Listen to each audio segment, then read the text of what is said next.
আসসালামু আলাইকুম।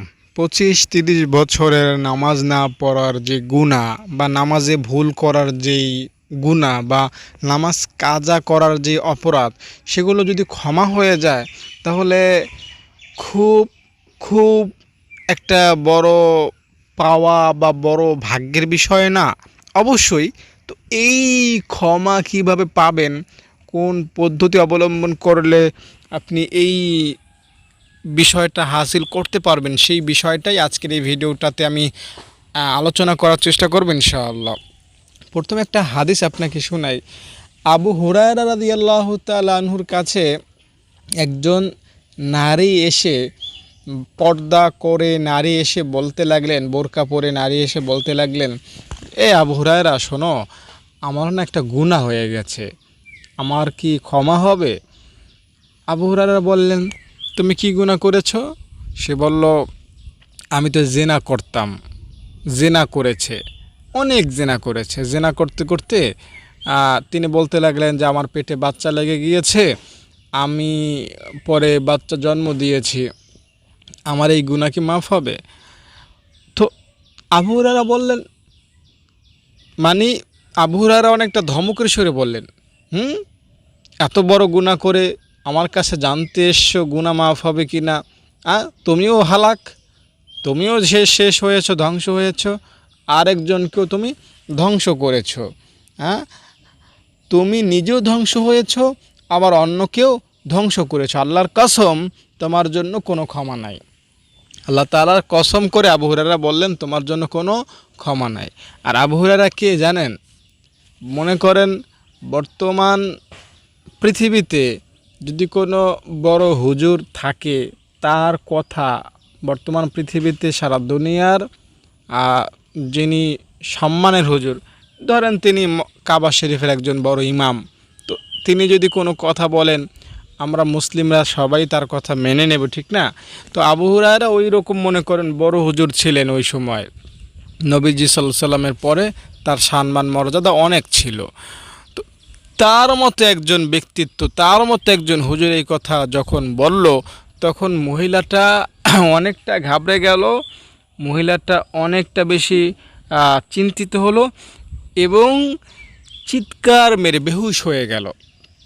চিৎকার মেরে কী হয়ে গেল? বেহুশ হয়ে গেল। কিছুক্ষণ পর তার হুঁশ ফিরে এলে সে চলে গেল। তো আবু হুরায়রা বলেন, আমি মনে মনে ভাবলাম, আমি এটা কি করলাম? অথচ হুজুর সাল্লাল্লাহু আলাইহি সাল্লাম আমাদের মধ্যে এখনও জীবিত আছেন, আমার তো এটা বলা ঠিক হয় না। আমার নবীজিকে জিজ্ঞাসা করা উচিত ছিল, আমি জিজ্ঞাসা না করে এটা বলে দিয়েছি। তো তিনি ভোরবেলায় নবীজি সাল্লাল্লাহু আলাইহি সাল্লামের দরবারে হাজির হইলেন এবং বললেন, গতরাতে এক মহিলা আমাকে এ ধরনের একটি বিষয় বলল, আমি বললাম যে তুমি ধ্বংস হয়ে গিয়েছ। তো নবীজি তখন বললেন, ইন্না লিল্লাহি ওয়া ইন্না ইলাইহি রাজিউন। আবু হুরায়রা, এটা কী করলা? আল্লাহর কসম, তুমি নিজেও ধ্বংস হয়েছ এবং অপরকেও ধ্বংস করেছ। নবীজি আবু হুরায়রাকে বললেন, তুমি তো ধ্বংস হয়ে গেছো। আবু হুরায়রা, এটা কোনো কাজ করলা? এটা কোনো কথা বললা তুমি ওই মহিলাকে? তো আবু হুরায়রা এ কথা শুনে আবু হুরায়রা বললেন, এরপরে আমি রাসূল সাল্লাল্লাহু আলাইহি সাল্লামের দরবার হতে বেরিয়ে মদিনার অলি গলিতে দৌড়াতে লাগলাম যে মহিলাটাকে কোথায় পাওয়া যায়। আমি তো মহিলাকে এটা বলে দিয়েছি, আসলে তো ঠিক হয় না বলা। তিনি দৌড়াতে লাগলেন এবং তালাশ করতে লাগলেন, মাইকিং করতে লাগলেন, ঘোষণা করতে লাগলেন যে আমাকে ওই মহিলার সংবাদ দাও, কে দিতে পারবে? আমার অবস্থা দেখে সবাই যখন আমাকে জিজ্ঞাসা করতে লাগলো, আমি বলতে লাগলাম যে আমি মহিলাকে চাই, মহিলার খোঁজ চাই। এবং আমার অবস্থা দেখে যারা ছোট বালক বালিকা আছে তারা বলতে লাগলো, আবু হুরায়রা পাগল হয়ে গেছে।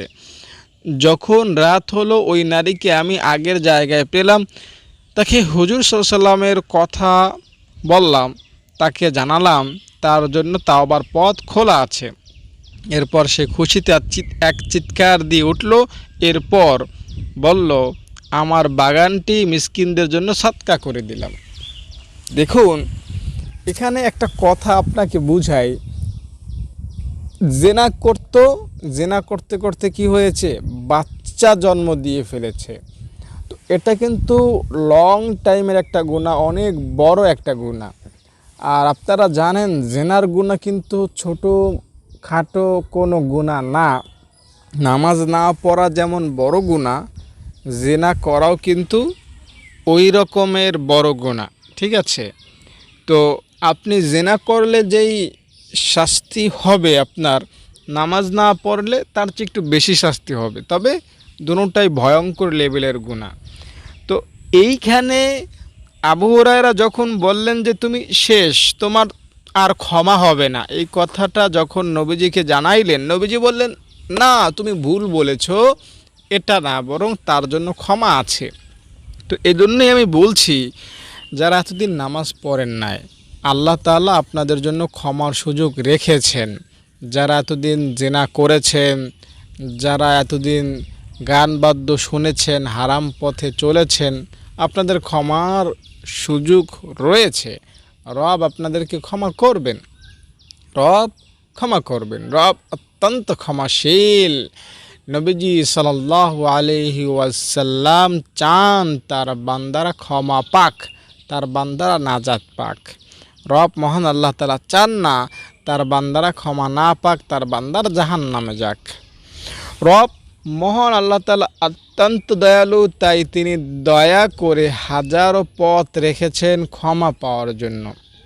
তাই যারা নামাজ পড়েন নাই, নামাজে ভুল পড়েছেন, সূরা কেরাত অশুদ্ধ, সূরা কেরাত এখনও শুদ্ধ হয় নাই, বা নামাজ পড়তে গেলে মনোযোগ বসে না, তারা এখন তাওবা করুন, ফিরে আসুন, ভালো পথে ভালোভাবে চলার চেষ্টা করুন। ইনশাল্লাহ আপনার গুনাহ মাফ হবে, আগামী জীবনটা হবে সুন্দর, সুখময় এবং ভালো, পরকালের জীবনটা খুবই ভালো হবে। রব্বে কারীম মহান আল্লাহ তাআলা আপনার নামাজ না পড়ার গুনাহকে 1 মিনিটেই ক্ষমা করে দিবেন, যদি আপনি সঠিকভাবে ক্ষমা চাইতে পারেন, ভালোভাবে মাপ চাইতে পারেন। দেখুন, বহু এরকম ঘটনা রয়েছে যে ঘটনাগুলো আপনাকে কাঁদাবে। যেমন কিফিল, বনী ইসরায়েলের একজন পাপী লোক ছিল কিফিল। কিফিল সে সমাজের কাছে নিকৃষ্ট বান্দা ছিল। সবাই জানতো কিফিল জেনাকার, কিফিল সুদখোর, কিফিল ঘুষখোর, কিফিল মদখোর, কিফিল বেনামাজি, বেপর্দাশীল, কিফিলের আমল বলতে কিছু নাই। তো এভাবে সে গুনাহ করতেই থাকতো। তো সমাজের একজন সন্ত্রাসী টাইপের লোক ছিল কিফিল। কিন্তু এত বড় একজন পাপীকে আল্লাহ তাআলা ক্ষমা করেছেন 1 রাতের মধ্যে। আমি কিফিলের কথাটা আপনাকে একটু শোনাতে চাই। কিফিল একবার একজন নারীকে ধরে নিয়ে আসলো জেনা করবে বলে, কিন্তু সে আল্লাহকে ভয় করে আর করলো না জেনা। সে তাওবা করলো যে আল্লাহ, এতদিন যা করেছি আর গুনাহ করব না, আমি ক্ষমা পেতে চাই। এতটুকু বলার সুযোগ সে পেয়েছে শুধুমাত্র। না নামাজ, না রোজা, না জিকির, না দান, না সদকা, কোনো কিছুই করার সে সুযোগ পায় না। শুধু এতটুকু বলেছে, আজরাইল এসেছে, জান কবজ করে নিয়ে গিয়েছে। দুনিয়াবাসীর কাছে ওই সময়ই আল্লাহ তাআলা জানিয়ে দিয়েছেন, আল্লাহ তাআলা কিফিলের গেইটে লিখে দিয়েছেন যে আমি আল্লাহ কিফিলকে ক্ষমা করে দিয়েছি। কুদরতিভাবে, ভিআইপিভাবে আল্লাহ তাআলা লিখে দিয়েছেন যে আমি আল্লাহ কিফিলকে ক্ষমা করে দিয়েছি। এবং হাদিসের মাধ্যমে গোটা দুনিয়াবাসীকে আল্লাহ জানায় দিয়েছেন, দুনিয়াবাসী শোন, আমি আল্লাহ কত দয়ালু, দেখ কিফিল সারা জীবন গুনাহ করেছিল, সারা জীবন খারাপ পথে ছিল, মদ খাওয়া, জেনা করা, ব্যভিচার করা, হারাম পথে চলা, অন্যায় পথে চলা, নামাজ না পড়া, জেনা করা, যত রকমের পাপ রয়েছিল সব সে করেছিল। কিন্তু আমি আল্লাহ কত দয়ালু যে আমি তাকে 1 রাতের মধ্যে মাফ করে মৃত্যু দিয়ে তাকে জান্নাত ঘোষণা দিয়ে দিলাম, জান্নাতি ঘোষণা দিয়ে দিলাম।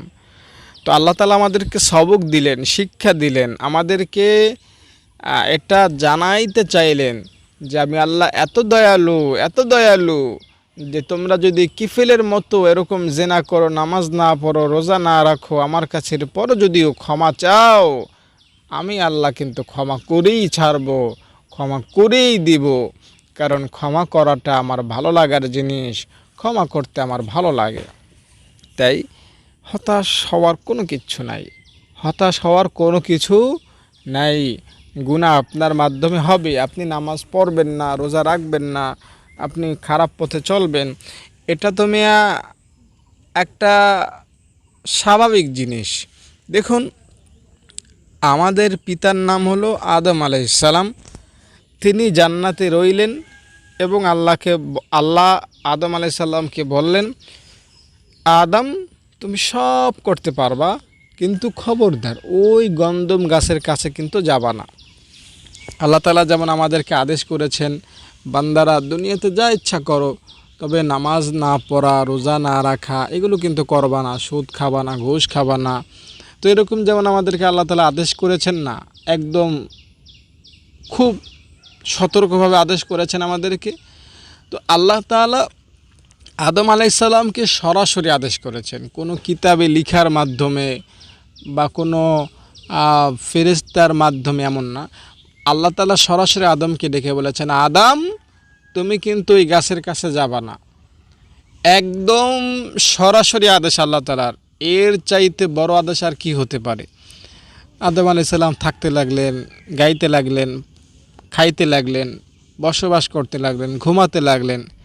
কিছুদিন যাওয়ার পরে শয়তান আদমের কাছে, হাওয়া আলাইহিসসালামের কাছে এসে ওয়াসওয়াসা দিতে লাগলো, ধোঁকা দিতে লাগলো যে গন্ধম খাও, গাছের কাছে যাও, কিচ্ছু হবে না।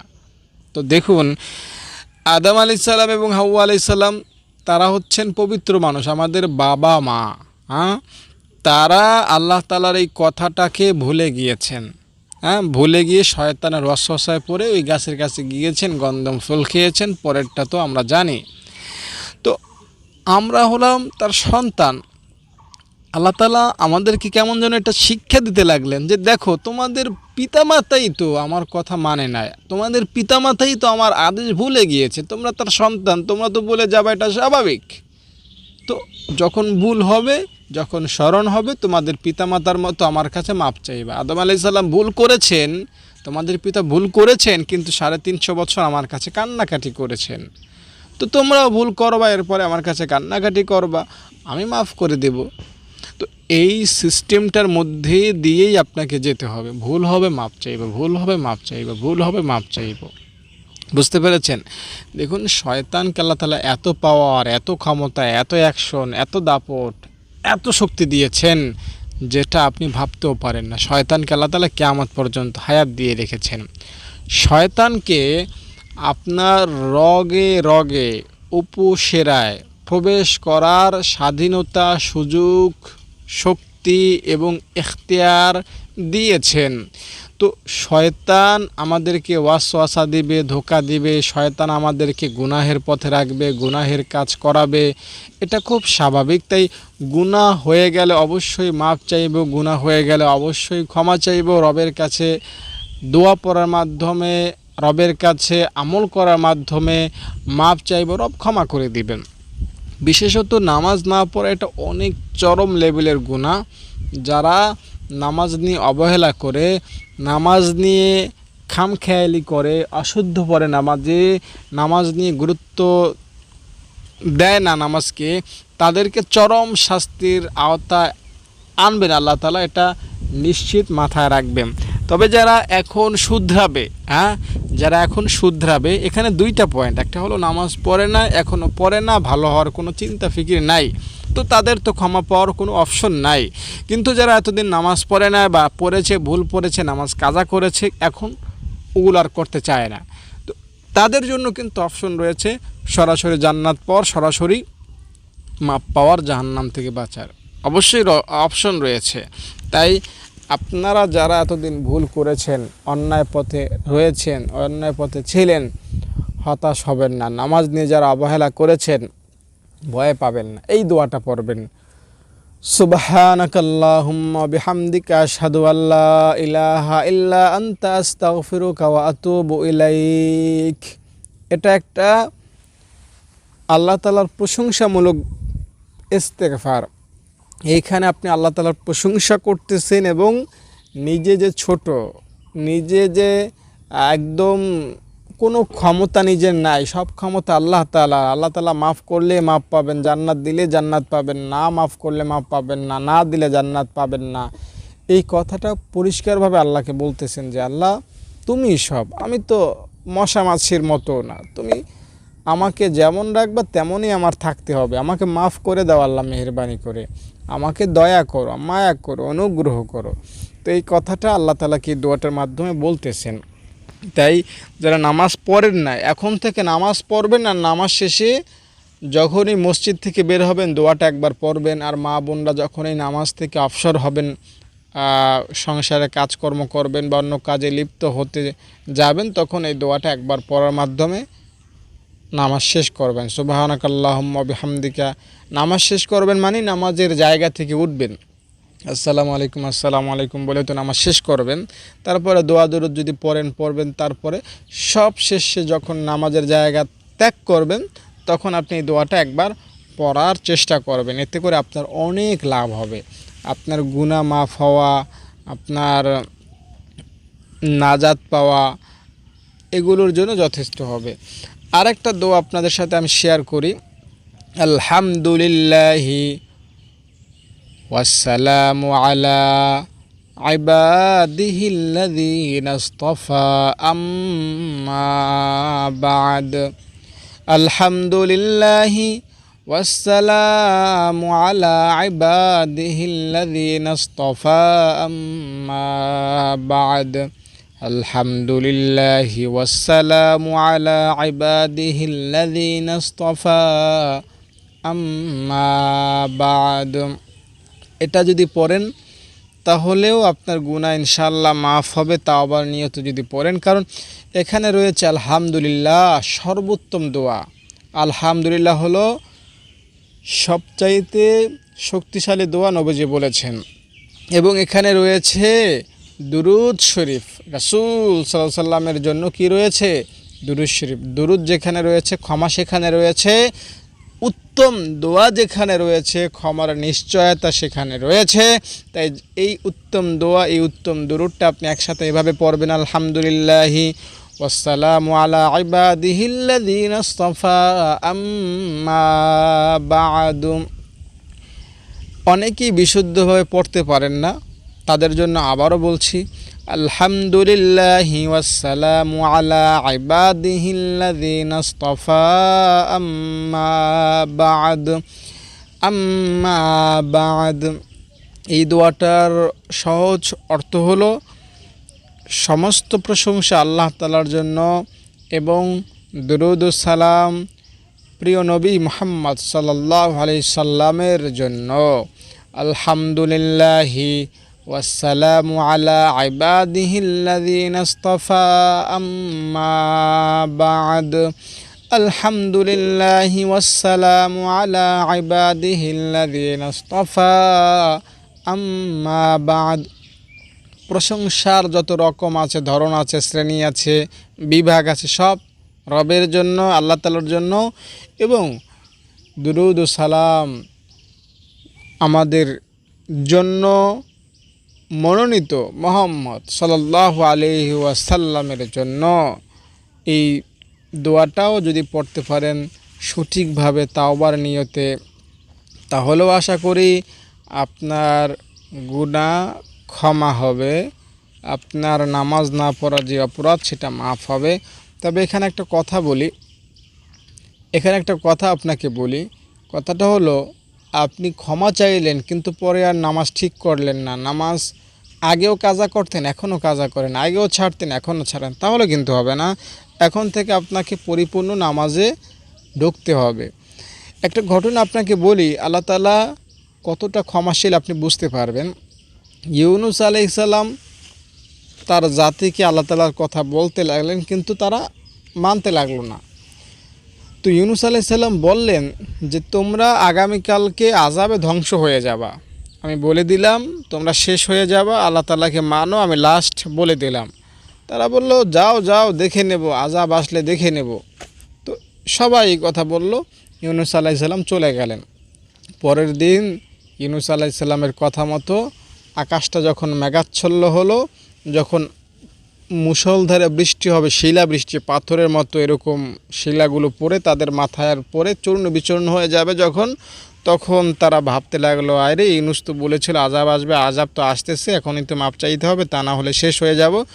তো তখন তারা এই বলে দোয়া করেছিল, ইয়া হাইয়ু হিনা লা হাইয়া ইয়া হাইয়ু মুহয়িল মাউতা ওয়া ইয়া হাইয়ু লা ইলাহা ইল্লা আনতা, হে সেই সত্তা যিনি তখনও জিন্দা থাকবেন যখন প্রাণী জীবিত থাকবে না, হে সে সত্তা যিনি ব্যতীত কোনো উপাস্য নেই।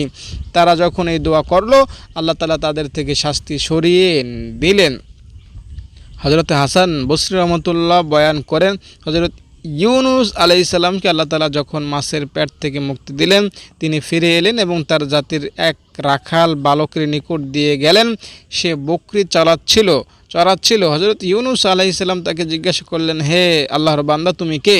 সে বলল, আমি হযরত ইউনূস আলাইহিস সালামের জাতির লোক। তিনি জিজ্ঞেস করলেন, ইউনূসের কি হয়েছে? সে বলল, তা আমার জানা নাই, আমরা জানি না। এতটুকু জানা আছে, তিনি ছিলেন লোকদের মধ্যে সবচেয়ে ভালো এবং সবচেয়ে সত্যবাদী। তিনি আমাদের আযাবের ব্যাপারে, শাস্তির ব্যাপারে সংবাদ দিয়াছিলেন। সে যে সময়ের কথা তিনি বলিয়াছিলেন সেই সময় আযাব এসেছিল। এরপর আমরা আল্লাহ তাআলার নিকট তাওবা করলাম, তিনি আমাদের উপর দয়া করলেন। আমরা হযরত ইউনূস আলাইহিস সালামকে তালাশ করছি, আমাদের জানা নেই তিনি এখন কোথায় আছে, তার ব্যাপারে কোনো সংবাদ পাইনি। হযরত ইউনূস আলাইহিস সালাম জিজ্ঞেস করলেন, তোমার নিকট কি দুধ আছে? বালকটি বলল, সে সত্তার কসম যিনি ইউনূস আলাইহিস সালামকে সম্মান দান করেছেন। যখন হযরত ইউনূস আলাইহিস সালাম আমাদের থেকে চলে গেছেন, তখন থেকে আসমান হতেও বৃষ্টি হয় না এবং জমিনেও ঘাস হয় না। হযরত ইউনূস আলাইহিস সালাম বললেন, তুমি ইউনূসের প্রভুর কসম খাচ্ছ? সে বলল, হযরত ইউনূস আলাইহিস সালামের মাবুদ ব্যতীত অন্য কাহারও কসম করলে তার জিহ্বা টেনে নেওয়া হয়। হযরত ইউনূস আলাইহিস সালাম জিজ্ঞেস করলেন, এটা কবে থেকে শুরু হয়েছে? বালক বলল, যখন থেকে আল্লাহ তাআলা আমাদের থেকে আযাব দূর করে দিয়েছেন তখন থেকে। এরপরে হযরত ইউনূস আলাইহিস সালাম বললেন, আমার নিকট একটি ভেড়া আনো। বালকটি হযরত ইউনূস আলাইহিস সালামের নিকট একটি ভেড়া নিয়ে এলো, যেটার দুধ শুকিয়ে গেছে। তিনি সেটার পিঠের উপর নিজের হাত বুলালেন, এরপর তাকে বললেন, আল্লাহর নির্দেশে দুধ নামিয়ে দাও। ভেড়াটি দুধ নামিয়ে দিল। তিনি সেটার দুধ দহন করলেন, সেটা নিজেও পান করলেন এবং বালকটিকে পান করালেন। বালকটি বলল, যদি হযরত ইউনূস আলাইহিস সালাম জীবিত থেকে থাকতেন, তাহলে আপনি হযরত ইউনূস আলাইহিস সালাম হবেন। হযরত ইউনূস আলাইহিস সালাম বললেন, তোমার জাতির নিকট গিয়ে তাদের আমার সালাম বলো। এদিকে সেখানকার বাদশাহ ঘোষণা করে দিয়েছিলেন, যে ব্যক্তি হযরত ইউনূস আলাইহিস সালামকে দেখার সংবাদ আমার নিকট নিয়ে আসবে এবং এ ব্যাপারে প্রমাণও আনবে, তার জন্য আমি রাজত্ব ছেড়ে দেব এবং তাকে আমার জায়গায় বসাবো, আর আমি হযরত ইউনূস আলাইহিস সালামের সাহচর্যে থাকব। তাই রাখাল বালক বলল, আমার আশঙ্কা হচ্ছে লোকজন বলবে তুমি রাজত্বের লোভে মিথ্যা বলছো, আর আমাদের জাতির নিয়ম হলো যে মিথ্যা বলে তাকে হত্যা করে দেওয়া হয়, আর আপনি তাদের নিকট একজন সম্মানিত ব্যক্তি। তাই আমি যদি কোনো প্রমাণ ছাড়া তাদের সংবাদ দেই, তাহলে তারা আমাকে মিথ্যাবাদী বলে হত্যা করে ফেলবে। হযরত ইউনূস আলাইহিস সালাম বললেন, যে ভেড়ার দুধ আমরা পান করেছি সেটাই তোমার সত্যতার সাক্ষ্য দেবে। আর তিনি একটি পাথরে হেলান দিয়ে বসেছিলেন, বললেন, এই পাথরও তোমার জন্য সাক্ষ্য দেবে। বালকটি গিয়ে তার জাতিকে হযরত ইউনূস আলাইহিস সালামের সালাম পৌঁছালো এবং তাকে দেখার সংবাদ দিল। তারা তাকে মিথ্যাবাদী বলল। পরে যখন ভেড়া এবং পাথরটি সাক্ষ্য দিল, তখন সবাই একত্র হয়ে হযরত ইউনূস আলাইহিস সালামের স্মরণে কাঁদতে লাগলো। তারা তাকে দেখতে পায়নি। তারা রাখালকে বলল, তুমি আমাদের মধ্যে সর্বশ্রেষ্ঠ, তুমি আমাদের সরদার, কারণ তুমি হযরত ইউনূস আলাইহিস সালামকে দেখেছো। এরপর তারা রাখাল বালককে বাদশা বানিয়ে দিল। তারা তাকে বলল, আমাদের মধ্যে তোমার থেকে অধিক মর্যাদার অধিকারী আর কেউ নেই। তুমি যখন হযরত ইউনূস আলাইহিস সালামকে দেখেছো, তাহলে এরপর আমরা তোমার নাফরমানি করব না। রাখাল বালকটি সেখানে 40 বছর রাজত্ব করলো। মোট কথা হলো, ইউনূস আলাইহিস সালামের জাতিরা নিশ্চিত বিপদ থেকে বাঁচল কোন দোয়া পড়ার মাধ্যমে? দোয়াটা হলো ইয়া হাইয়্যু হিনা লা হাইয়্যা ইয়া হাইয়্যু মুহয়িল মাউতা ওয়া ইয়া হাইয়্যু লা ইলাহা ইল্লা আনতা। আবারও বলছি, ইয়া হাইয়্যু হিনা লা হাইয়্যা ইয়া হাইয়্যু মুহয়িল মাউতা ওয়া ইয়া হাইয়্যু লা ইলাহা ইল্লা আনতা। ইয়া হাইয়্যু হিনা লা হাইয়্যা ইয়া হাইয়্যু মুহয়িল মাউতা ওয়া ইয়া হাইয়্যু লা ইলাহা ইল্লা আনতা। দোয়াটা একটু ডিফিকাল্ট, তাই বিশুদ্ধভাবে একটু শুদ্ধ করে সচেতন হয়ে পড়বেন। ইয়া হাইয়্যু হিনা লা হাইয়্যা ইয়া হাইয়্যু মুহয়িল মাউতা ওয়া ইয়া হাইয়্যু লা ইলাহা ইল্লা আনতা। এই দোয়াটা পড়ার ফলে একদম নিশ্চিত বিপদ থেকে ইউনূস আলাইহিস সালাম ইউনূস আলাইহিস সালামের জাতিরা বাঁচতে পেরেছিল। আর ইউনূস আলাইহিস সালাম বেঁচে ছিলেন মাছের পেটে কোন দোয়া পড়ে? লা ইলাহা ইল্লা আনতা সুবহানাকা ইন্নী কুনতু মিনাজ জালিমিন। তো এই যে দোয়াগুলো আমি আপনাদেরকে বললাম, জানালাম, এগুলো রাতে ঘুমের আগে, মোনাজাতে, শেষ রাতে উঠে, রাতে ঘুম ভাঙলে পড়বেন, ঠিক আছে? নামাজের মধ্যে, নামাজের বাহিরে, উঠতে চলতে ফিরতে পড়বেন, গুনাহ থাকবে না। দেখুন, আপনার গুনাহ বেচারা খুবই অসুস্থ হয়ে যাবে যদি এমনগুলো করেন। গুনাহের মধ্যে ধস নামবে, গুনাহ শেষ হয়ে যাবে। গুনাহ মাফের কত যে হাদিস রয়েছে সেটা আপনি জানেন না। গুনাহ খুব সহজে আল্লাহ আপনার থেকে মাফ করতে চান। গুনাহ খুব সহজে আল্লাহ তাআলা ক্ষমা করবেন। তাই গুনাহ নিয়ে কখনোই হতাশ হবেন না। গুনাহ একটা খুব সহজ জিনিস মাফ করানো। হাতে ময়লা, মাটি, ঝোল, খাবার লাগলে পানি দিয়ে যেটা আমরা সহজেই পরিষ্কার করতে পারি, এটা পরিষ্কার করার জন্য কারো পারমিশন লাগে না, কোনো মন্ত্রণালয়ের অনুমোদন লাগে না, কোনো হাসপাতালে যেতে হয় না, কোনো ডাক্তারকে বলতে হয় না আমার হাতে মাটি লেগেছে, কোন পানি দিয়ে ধোবো, কখন ধোবো, কতবার ধুইতে হবে। এগুলি যে আমরা জানি, হাত পানিতে নিলেই পরিষ্কার হয়ে যাবে। তো আমরা জানি আল্লাহ তাআলার কাছে একবার বললেই আস্তাগফিরুল্লাহ, আল্লাহ তাআলাকে একবার বললেই এই দোয়াগুলো আল্লাহ তাআলা মাফ করে দিবেন। এটা খুব সিম্পল জিনিস, কিন্তু আমরা এটাকে অনেক কঠিন মনে করি, কঠিনভাবে জানি। তাই আজ থেকে কঠিন নয়, গুনাহ একটা সহজ জিনিস, এটা আপনি জেনে রাখুন। রবের কাছে মাফ চান, রব আপনাকে ক্ষমা করবেন, ছাই করবেন গুনাহের আমলনামা। দর্শক, পরিশেষে আমার মাদ্রাসা সম্পর্কে আপনাদেরকে জানাতে চাই। আপনারা জানেন আমাদের মাদ্রাসায় বর্তমানে এখন 65-70 জন ছাত্রী রয়েছে, আবাসিক অনাবাসিক মিলিয়ে। তাদের থাকা, খাওয়া, বেতন, বিদ্যুৎ বিল যেখানে যা আছে সব কিছু কিন্তু ফ্রি, সব কিছু তারা এখানে থাকে, খায়, পরে এতিম, অসহায়, গরিব বাচ্চারা ফ্রিতে।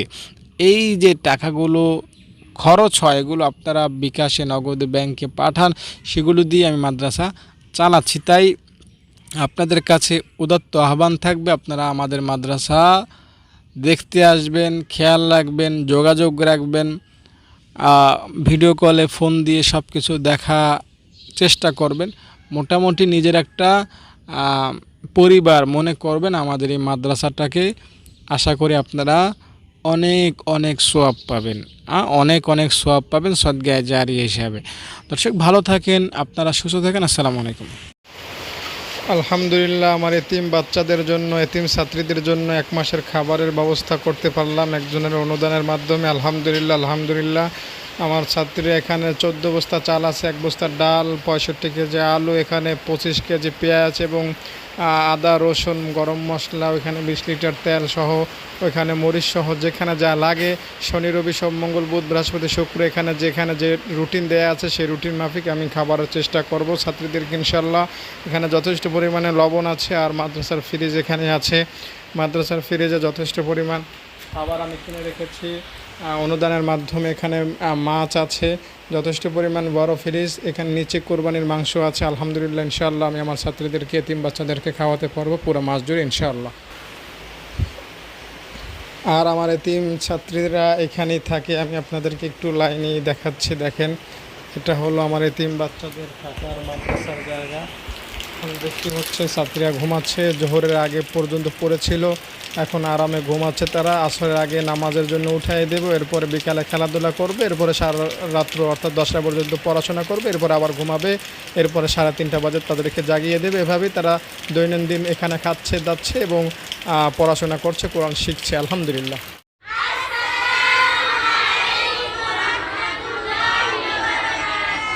ওয়ালাইকুম আসসালাম ওয়া রাহমাতুল্লাহি ওয়া বারাকাতুহু। সবাই ভালো আছো?